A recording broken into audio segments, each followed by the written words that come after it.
சத்தானுக்கு சவால் விடும் சந்ததி நாங்க, சேனைகளின் தேவனின் போர் வீரர்கள் நாங்க. சத்தானுக்கு சவால் விடும் சந்ததி நாங்க, சேனைகளின் தேவனின் போர் வீரர்கள் நாங்க. சவாலே சமாளி சத்தானே நீ ஏமாளி, சவாலே சமாளி சத்தானே நீ ஏமாளி. சவால் சவால் சவால் சவால் சவாலே, நாங்க பவுல போல சவால் விடுவோம் சவாலே. சவால் சவால் சவால் சவால் சவாலே, நாங்க பவுல போல சவால் விடுவோம் சவாலே. சத்தானுக்கு சத்தானுக்கு சத்தானுக்கு சவால் விடும் சந்ததி நாங்க, சேனைகளின் தேவனின் போர் வீரர்கள் நாங்க. சத்தானுக்கு சவால் விடும் சந்ததி நாங்க, சேனைகளின் தேவனின் போர் வீரர்கள் நாங்க.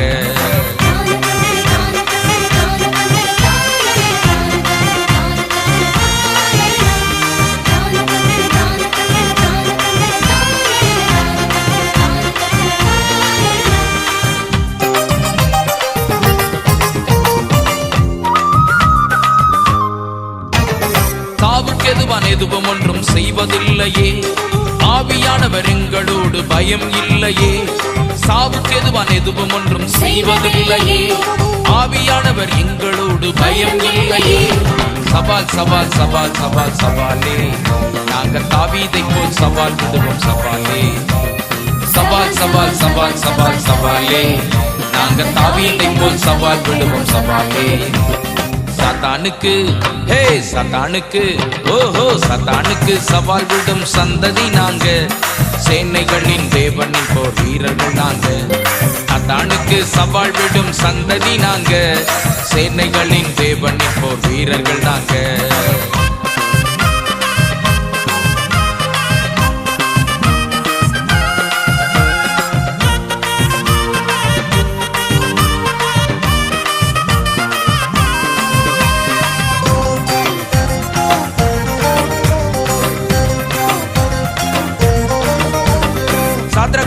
அபத்நேகோ ஆவி எனக்குள்ளே, 7 மடங்கு எரியும் சூளை எனக்கு பயமில்லை. சாத்ரக் மேஷக் அபத்நேகோ ஆவி எனக்குள்ளே, 7 மடங்கு எரியும்.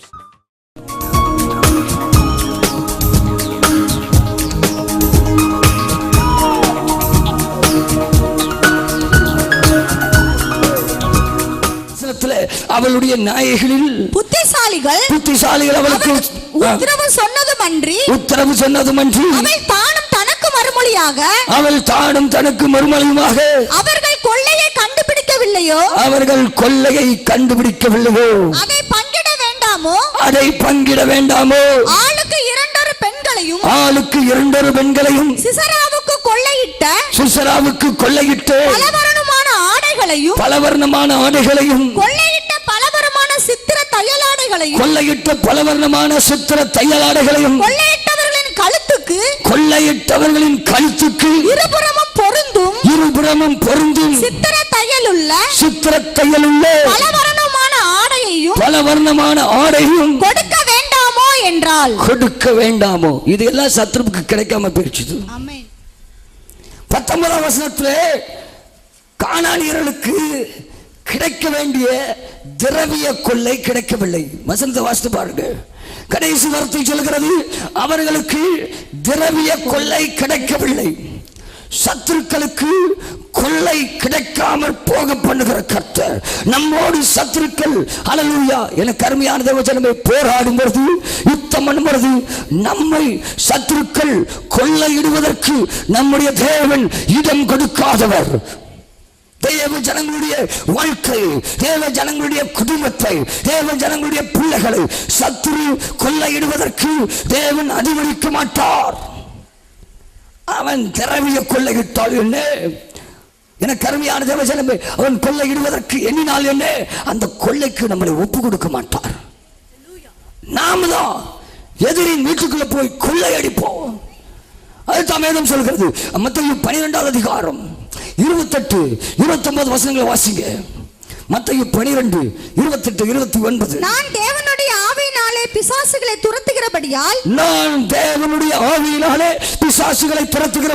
தேவனுடைய ராஜ்யம் உங்களிடத்தில் வந்திருக்கிறதே, தேவனுடைய ராஜ்யம் உங்களிடத்தில் வந்திருக்கிறதே, அன்றியும் பலவானை முந்தி கட்டினால் ஒழிய, பலவானை முந்தி கட்டினால் ஒழிய, பலவானுடைய வீட்டுக்குள் ஒருவன் புகுந்து, பலவானுடைய வீட்டுக்குள் ஒருவன் புகுந்து அவன் உடைமைகளை எப்படி கொள்ளையிடக்கூடும், அவன் உடைமைகளை எப்படி கொள்ளையிடக்கூடும், கட்டினானாகில் அவன் வீட்டை கொள்ளையிடலாம், அவன் வீட்டை கொள்ளையிடலாம்.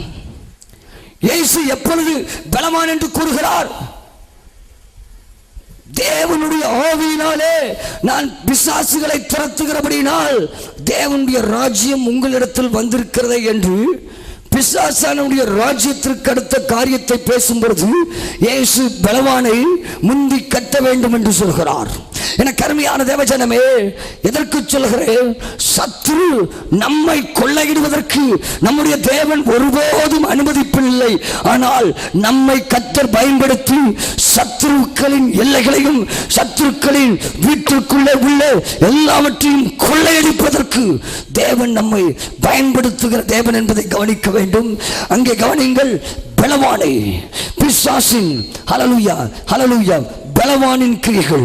பலவான் என்றால் தலைமைத்துவத்தில் இருக்கிற ஆவிகள். என கருமையான தேவஜனமே, அதிகாரத்தில் உள்ள ஆவிகள், இப்படிப்பட்ட துரைத்தனங்கள், அதிகாரங்கள், வான மண்டலங்களில் பொல்லாத ஆவிகளின் சேனைகள், இப்பிரபஞ்சத்து அந்தகார லோகாதிபதிகள், இவைகளைத்தான் பலவான்கள். இந்த பலவான்கள் முதலாவது வானமண்டலத்திலே அல்லேலூயா தங்களுடைய அலுவலகங்களை வைத்திருக்கின்றன. என்றால் பிசாசை லூசிபரை கீழே தள்ளும் பொழுது, பரலோகத்திலிருந்து தேவன் கீழே விழத்தள்ளும் பொழுது மூன்றாம் வானத்திலே இருந்து முதலாவது வானத்திற்கு தள்ளினார். ஆகவே பிசாசும் அவனுடைய கூட்டமும் அல்லேலூயா அங்கே முதலாவது வானத்திலே தங்களுடைய அலுவலகங்களை அல்லேலூயா அமைத்து வைத்திருக்கின்றன. பலவான்கள் முதலாவது வானத்தில் இருந்து கொண்டு பூமியில் உள்ள அசுத்த ஆவிகளோடு இணைந்து செயல்படுகிறது. பலவான்களாகிய அதிகாரத்தில் உள்ள முதலாம் வானத்தில் உள்ள பிசாசுகள் பூமியில் உள்ள அசுத்த ஆவிகளுக்கு கட்டளை கொடுத்து செயல்படுத்துகின்றன தங்களுடைய ராஜ்யத்தின் கிரியைகளை. அதனாலதான் ஆவிகளை கட்டதுக்கு முன்னால பலவான முன்னால கட்டணும்னு இயேசு சொன்னதை கவனிக்க வேண்டும். அசுத்தாவிகள், யேசபேலின் ஆவிகள் பூமியிலே கிரியை செய்கிறது. ஆனால் யேசபேலின் பலவான் முதலாம் வானமண்டலத்திலே இருக்கிறான். யேசபேலின் பலவானே, உன்னை இயேசுவின் நாமத்தில் கட்டுகிறேன். யேசபேலின் ஹல்லேலூயா ஆவிகளுக்கும் பூமியிலே இருக்கிற ஆவிகளுக்கும் ஹல்லேலூயா அங்கே பலவானாகிய அந்த யேசபேலின் ஆவிகளுக்கும் இடையிலே இருக்கிற கட்டுகளையும் கயிறுகளையும் இயேசுவின் இரத்தத்தினாலே அறுக்கிறேன் என்று சொல்லும் பொழுது அப்படியே நடக்கிறத பார்ப்பீங்க. அதே போல் பூமியில இருக்கிற யேசபேலின் ஆவிகளே, இயேசுவின் நாமத்தில் உங்களை கட்டுகிறேன். இங்க இயேசு பலவானை முந்தி கட்ட சொல்கிறார். First you bind the strong man's spirit. என்ன நடக்கிறது?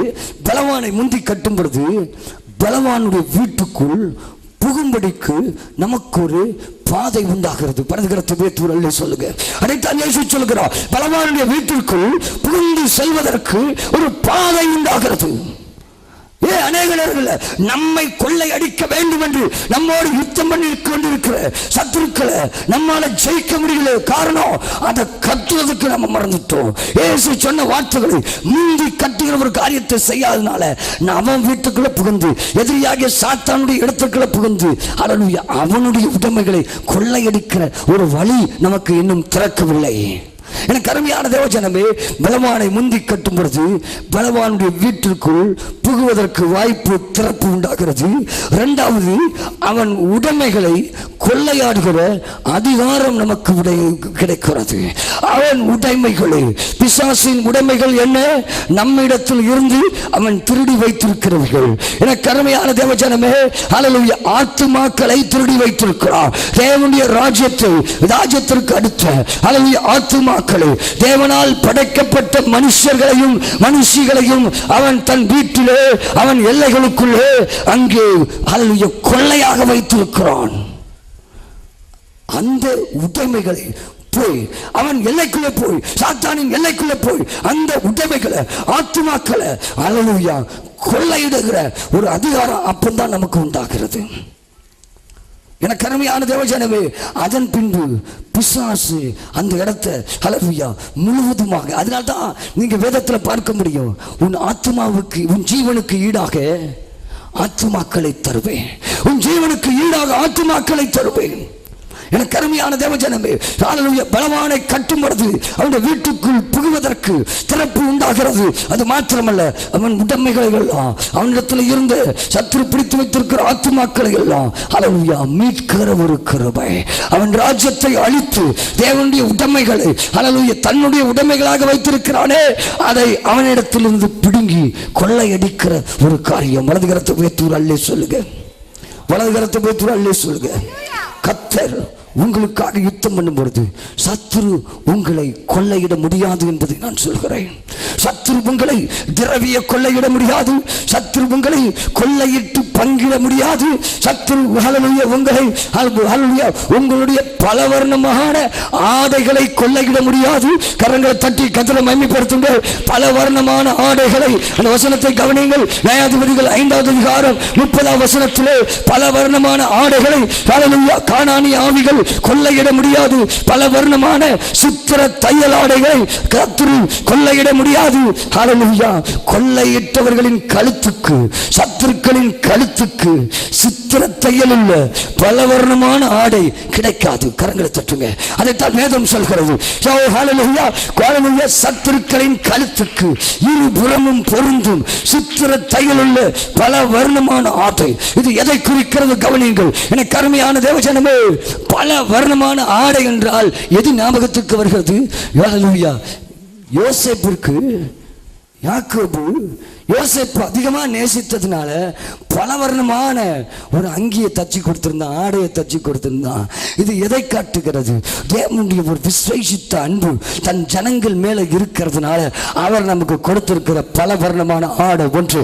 இரண்டாவது, ஊழியத்திற்கு தேவன் கொடுத்திருக்கிற ஒரு விசேஷமான அழைப்பு.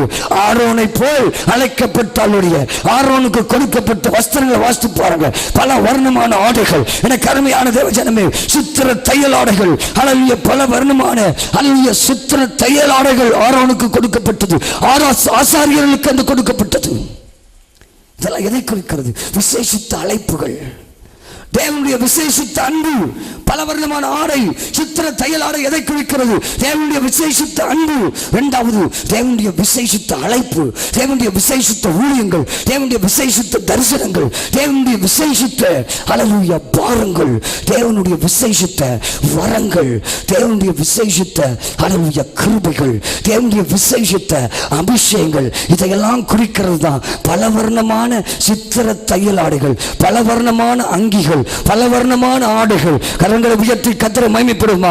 இப்படி தேவன் நமக்கு கொடுத்து பலவர்ணமான ஆடைகளை, பலவர்ணமான சித்திர தையல் ஆடைகளை, தேவன் கொடுத்த கிருபைகளை, தேவன் கொடுத்த விசேஷித்த அன்பை, தேவன் கொடுத்த விசேஷித்த வரங்களை, தேவன் கொடுத்த விசேஷித்த ஊழியத்தை, தேவன் கொடுத்த விசேஷித்த அழைப்பை, தரிசனத்தை, விசேஷித்த பாடத்தை சத்துரு கொள்ளையிட வருகிறார். சத்துரு கொள்ளையிட வருகிறார். ஏ தேவஜனமே, உன்னோடு கானானிய ஆவிகள் ஏன் யுத்தம் பண்ணுகின்றது? தேவன் இடத்தில் இருந்து நமக்கு கிடைத்த விசேஷித்த அன்பு, விசேஷித்த ஊழியம், விசேஷித்த அழைப்பு, பாரங்கள், தரிசனங்கள், இவைகளை கொள்ளையிடும்படிக்கு சாத்தான் உன்னோடு போராடி கொண்டிருக்கிறான். இப்பொழுது புரிகிறாயா? தேவன் உனக்கு கொடுத்தவைகளை கொள்ளையடிக்க சாத்தான் வகை தேடி சுற்றிக் கொண்டிருக்கிறான். ஆனால் என் தேவன் சொல்கிறார், சத்துரு எதிரிகள் உன்னை கொள்ளையிட முடியாது. சத்துரு உன் பிள்ளைகளை கொள்ளையிட முடியாது. கரங்களை தட்டி கர்த்தரை மகிமைப்படுத்துங்க. சத்துரு உன் ஊழியத்தை கொள்ளையிட முடியாது. சத்துரு உன் குடும்பத்தை கொள்ளையிட முடியாது. கர்த்தர் சொல்லுகிறார், நான் அதை அனுமதிக்க மாட்டேன், அனுமதிக்க மாட்டேன். இது தீர்க்கதரிசி வார்த்தையாக கர்த்தர் சொல்லுகிறார். ஓரபா ஷீரபா கரபா. அன்னை பாஷையில் நிறைந்து பேசுவீங்களா? கரங்களை தட்டி அன்னை பாஷையில் நிறைந்து பேசுவீங்களா? கரங்களை தட்டி, கரங்களை தட்டி அன்னை பாஷையில் நிறைந்து பேசுவீங்களா? ஓ ரிமா சங்கர் ரிபஹரபா. ஓ ஜீசஸ். எத்தனை பேருக்கு புரிந்து கொண்டது? நான் சொன்ன வார்த்தைகள் எத்தனை பேருக்கு புரிந்து கொண்டது? Glory to God. இந்த வார்த்தைகள் உங்க வாழ்க்கையில ஒரு பெரிய விடுதலை கொண்டு வருகிறது. உங்க குடும்பத்திற்கு ஒரு பெரிய விடுதலை கொண்டு வருகிறது. நம்முடைய ஊழியத்துல, இதை கேட்கிறவங்க ஊழியத்துல பெரிய ஒரு மாற்றத்தை கொண்டு வருது. ஆனா ஒரே ஒரு காரியத்தை சொல்லி முடிக்கிறேன். ஒரு பரிதாபத்திற்குரிய காரியம். தேவனால் தெரிந்து கொள்ளப்பட்ட 12 கோத்திரங்கள் இருந்தது. அதை பற்றி அறிஞ்சிருக்கிறோம். ஆனா அதுல அந்த கோத்திரத்தில் 4 கோத்திரங்கள் இந்த கானானியர்களோடு செய்த யுத்தத்திலே பங்கு கொள்ளவில்லை. கவனியுங்கள், நியாயாதிபதிகள் 5வது அதிகாரத்தை வீட்டில் போய் வாசித்து பாருங்க. சத்துருக்களோடு கானானியர்களோடு நடந்த யுத்தத்திலே இந்த 4 கோத்திரங்கள், நான் சொல்லுகின்றேன், இந்த 4 கோத்திரங்கள் என்ன செய்யவில்லை? பங்கு பெறவில்லை. யுத்தத்திலே அல்லேலூயா தங்களை ஈடுபடுத்திக் கொள்ளவில்லை. அந்த 4 கோத்திரங்கள், அதை சொல்லுகிறேன், கவனியுங்கள். எனக்கு அருமையான தேவஜனமே, கர்த்தருடைய பரிசுத்த நாமத்திற்கு மகிமை உண்டாவதாக. வாசிக்கலாம் நியாயாதிபதிகள் 5வது அதிகாரம் அல்லேலூயா 15வது வசனம். இசக்காரின் பிரபுக்களும் தெபொராளோடே கூட இருந்தார்கள். கடைசி வரிய வாசிங்க. ரூபனின் பிரிவினைகளால் உண்டான இருதயத்தின் நினைவுகள் மிகுதி. 16வது வசனம் கடைசி வரி. ரூபனின் பிரிவினைகளால் மனோவிசாரங்கள் மிகுதி. போதும். இதிலே ரூபன் கோத்திரம் பங்கு கொள்ளவில்லை. ரூபன் இதிலே பங்கு கொள்ளவில்லை. கவனிங்கள், எனக்கு அருமையான தேவஜனமே, கானானியர்களோடு இஸ்ரவேல் ஜனங்கள் யுத்தம் பண்ணும் பொழுது எத்தனையோ கோத்திரங்கள் தங்களை இந்த யுத்தத்தில் ஈடுபடுத்திக் கொண்டார்கள். ஆனால் இதிலே ரூபன் தன்னை ஈடுபடுத்திக் கொள்ளவில்லை. ரூபனின் கோத்திரம் இந்த ஹல்லேலூயா, எனக்கு அருமையான தேவஜனமே, இங்கே தங்களை ஈடுபடுத்திக் கொள்ளாமல் இருந்து விட்டார்கள். ஏன்? இங்கே ரூபனை பற்றி என்ன சொல்லப்பட்டிருக்கிறது? ரூபனின் பிரிவினைகளால் உண்டான இருதயத்தின் நினைவுகள் மிகுதி. ரூபனின் பிரிவினைகளால் உண்டான மனோவிசாரங்கள். எனக்கு அருமையான தேவஜனமே, ரூபனின் பிரிவினை என்றால் இவன் நிமித்தம் வந்த பிரிவினைகள் என்ன? அவனுக்குள்ளேயே, அவனுடைய சந்ததிக்குள்ளேயே வந்த பிரிவினைகள் என்ன? ரூபனை பற்றி வேதம் என்ன சொல்கிறது? இந்த ரூபன் யார்? யாக்கோபின் மனைவியாகிய லேகாளுக்கு பிறந்த மூத்த மகன் என்று வேதம் சொல்கிறது. எனக்கு அருமையான தேவஜனமே, கர்த்தருடைய நாமம் மகிமைப்படுவதாக. இந்த ரூபன் ஒரு தப்பு செய்தான். இந்த ரூபன் ஒரு பெரிய பாவத்தை செய்தான். இதன் நிமித்தம் தகப்பனுடைய ஆசீர்வாதத்தை இழந்து போனான். சேஷ்ட புத்திர பாகத்தை இவன் இழக்க நேரிட்டது என்று வேதம் சொல்கிறது. ரூபனினுடைய சேஷ்ட புத்திர பாகம் இவன் செய்த பெரும் பாவத்தின் நிமித்தம், பெரும் பாதகத்தின் நிமித்தம் யோசேப்பின் கைக்கு போய்விட்டது. ரூபனின் சேஷ்ட புத்திர பாகம் யோசேப்புக்கு போனதற்கு காரணம் ரூபன் செய்த ஒரு பெரும் பாதகம். தேவனுக்கு விரோதமாய் செய்த பெரும் பாதகம். உபாகமம் 33:6 மோசேயின் கடைசி வார்த்தைகளிலும் இவனுடைய ரூபனுடைய குற்றம் சொல்லப்பட்டிருக்கிறது. ரூபனின் கோத்திரத்தார் மெய்ப்பர்களாக இருந்தார்கள். வேதத்தில் வாசித்து பார்ப்பீங்கன்னா ரூபனின் கோத்திரத்தார் மெய்ப்பர்களாக இருந்தார்கள். எனக்கு அருமையான தேவஜனமே, கர்த்தருடைய நாமத்திற்கு மகிமை உண்டாவதாக. இவர்களை குறித்து வேதம் சொல்கிறது, இவர்களை அசீரியர்கள் சிறைப்பிடித்துக் கொண்டு போனார்களாம். எனக்கு அருமையான தேவஜனமே, ரூபன் எழும்ப முடியாமல் போனதற்கு காரணம் ஆதியாகமம் 35வது அதிகாரம் 22, 23 வசனங்களை வாசிக்கலாம் வேகமாக. இஸ்ரவேல் அந்த தேசத்தில் தங்கி குடியிருக்கும் போது ரூபன் போய் தன் தகப்பனுடைய மறுமனையாட்டியாகிய பில்காளோடு சயனித்தான். அதை இஸ்ரவேல் கேள்விப்பட்டான். யாக்கோபு கேள்விப்பட்டான். ரூபன் செய்த பெரும் பாதகம் என்ன, பெரிய பாவம் என்ன? தன் தகப்பனுடைய மறுமனையாட்டியாகிய பில்காளோடு சயனித்தான். எனக்கு அருமையான தேவஜனமே, பாலின குற்றம், பாலுறவின் பாவம் ரூபன் வாழ்க்கையிலே கடந்து வந்தது. அவனே இந்த பாலுறவின் பாவத்தை செய்ததினாலே இவனுக்குள்ளே பிரிவினைகளை உண்டு பண்ணி கொண்டான். எனக்கு அருமையான தேவஜனமே, ஹல்லேலூயா, கர்த்தருடைய பரிசுத்த நாமத்திற்கு மகிமை உண்டாவதாக. இந்த ரூபனை பற்றி யாக்கோபு தீர்க்கதரிசனம் உரைக்கும் பொழுது ஆதியாகமம் 49வது அதிகாரம் 3-4 வசனங்களிலே, ரூபனே, நீ என் சேஷ்ட புத்திரன், நீ என் சத்துவமும் என் முதற் பலனுமானவன், நீ மேன்மையில் பிரதானமும் வல்லமையில் விசேஷமுமானவன், தண்ணீரை போல் தள்ளம்பினவனே, நீ மேன்மை அடைய மாட்டாய். உன் தகப்பனுடைய மஞ்சத்தின் மேல் ஏறினாய், என் படுக்கையின் மேல் ஏறி தள்ளினாயே. தீர்க்கதரிசன வார்த்தையை பாருங்க. எனக்கு அருமையான தேவஜனமே, யாக்கோபு தன் கடைசி காலத்திலே ஒவ்வொரு கோத்திரமாக ஆசீர்வதிக்கும் பொழுது ரூபனை கோப்பிட்டு ஆசீர்வதிக்கிறார். ரூபனை குறித்து நல்ல வார்த்தைகள் என்ன சொல்லப்பட்டிருக்கிறது? நீ என் சிரேஷ்ட புத்திரன், நீ என் சத்துவமும் என் முதற் பலனுமானவன், நீ மேன்மையில் பிரதானமும் வல்லமையில் விசேஷமானவன். அவனை பாருங்க, அவனுக்கு கர்த்தர் கொடுத்த ஆசீர்வாதத்தை பாருங்க. அதை அவன் உடைத்து போட்டதற்கு ஆதாரமாக கர்த்தர் உடனே சொல்கிறார், தண்ணீரை போல் தளம்பினவனே, தண்ணீரை போல் தளம்பினவனே, நீ எனக்கு அருமையான ஜனமே, எனக்கு என் சத்துவமாக இருந்தவனே, எனக்கு முதல் பலனாக இருந்தவனே, எனக்கு சிரேஷ்ட புத்திரனாக இருந்தவனே, மேன்மையில் பிரதானமாக இருந்தவனே, வல்லமையில் விசேஷமாக இருந்த ரூபனே, நீ இந்த பாலுறவின் பாவத்தில் விழுந்ததினாலே தண்ணீரை போல நீ தளம்ப ஆரம்பித்து விட்டாய். அதனால சொல்றாரு கர்த்தர், நீ மேன்மையிட மாட்டாய். எனக்கு அருமையான தேவஜனமே, யுத்தத்தில் சத்ரு தன்னோடு நம்மை தொடர்ச்சியாக யுத்தம் பண்ண விடாம செய்கிறதற்கு, நம்மை பாலுறவின் பாவத்தில் தள்ளுவதற்கு பல கண்ணிகளை அவன் வைக்கிறான். தேவஜனமே, நாம் ஜாக்கிரதையாக நம்முடைய பரிசுத்தத்தை காத்துக்கொள்ள வேண்டும். பரிசுத்த அலங்காரத்திலே கர்த்தரை தொழுது கொள்ள வேண்டிய கடைசி நாட்களில் வாழ்ந்து கொண்டிருக்கிறோம். கர்த்தருடைய ஆசீர்வாதம் என்ன? உபாகமம் 28:8 என்ன சொல்லப்பட்டிருக்கிறது? நான் உன்னை பரிசுத்த ஜனமாக நிலைப்படுத்துவேன். ஆமென். கரங்களை உயர்த்தி அல்லேலூயா சொல்லுங்க. எனக்கு அருமையான தேவஜனமே, இந்த ரூபன் பாலுறவின் பாவத்தினாலே கானானியர்களோடு யுத்தம் பண்ணுவதற்கு வரவில்லை. அவன் பிரிவினைகளினாலே அவன் வீழ்ந்து போய்விட்டான். அவனுக்கு யுத்தம் பண்ண டைம் இல்லை. எங்களுக்கெல்லாம் பிசாசோட யுத்தம் பண்ண டைம் இல்லைன்னு சொல்ற நபர்களுக்கு நான் சொல்லக்கூடிய வார்த்தை, யுத்தம் பண்ண விடாம உங்களை தடுக்கிறது ஏதோ ஒரு பாவம், some secret sin, மறைமுகமான பாவம் இருக்கும் பொழுது தைரியமால் வெளியரங்கமால் சத்துருக்களோடு பிசாசுகளோடு நம்மை எதிர்த்து போராட விடாது. அதுவே நம்மை தடுத்து நிறுத்துகிறதாக இருக்கும். இரண்டாவது ஒரு கோத்திரம் தங்களை இந்த கானானியர்களின் யுத்தத்திலே ஈடுபடுத்திக் கொள்ளவில்லை. வேகமா வாசிங்க. 5வது அதிகாரம், நியாயாதிபதிகள் 5வது அதிகாரம் 17வது வசனம். வேகமாக. கீழையாத் மனுஷர் யோர்தானுக்கு அக்கறையிலே இருந்து விட்டார்கள்.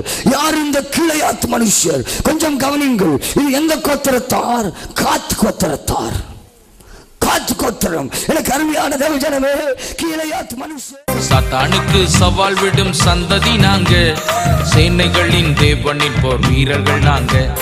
சாத்தானுக்கு சவால் விடும் சந்ததி நாங்க, சேனைகளின் தேவனின் போர் வீரர்கள் நாங்க. சவாலே சமாளி, சாத்தானே நீ ஏமாளி. சவாலே சமாளி, சாத்தானே நீ ஏமாளி.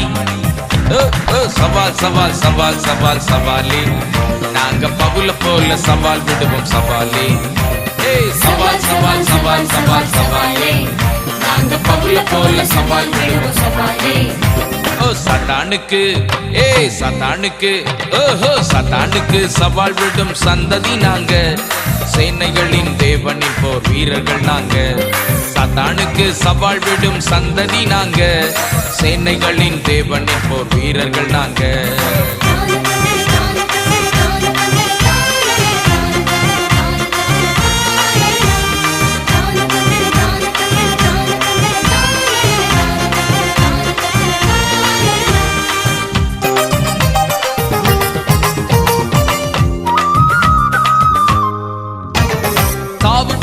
எதுவும் ஒன்றும் செய்வதில்லையே, ஆவியானவர் எங்களோடு பயம் இல்லையே.